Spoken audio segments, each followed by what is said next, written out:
أعوذ بالله من الشيطان الرجيم. بسم الله الرحمن الرحيم.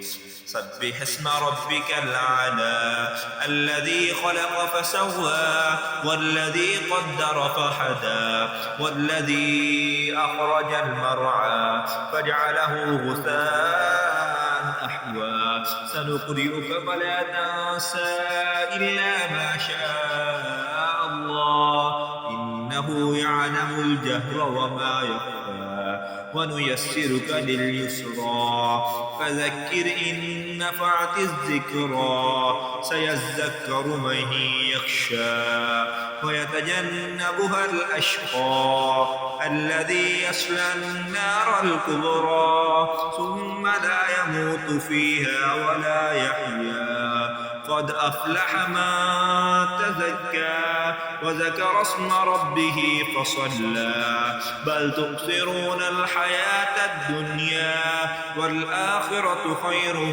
وأبقى إن هذا لفي الصحف الأولى صحف إبراهيم وموسى. صدق الله العظيم.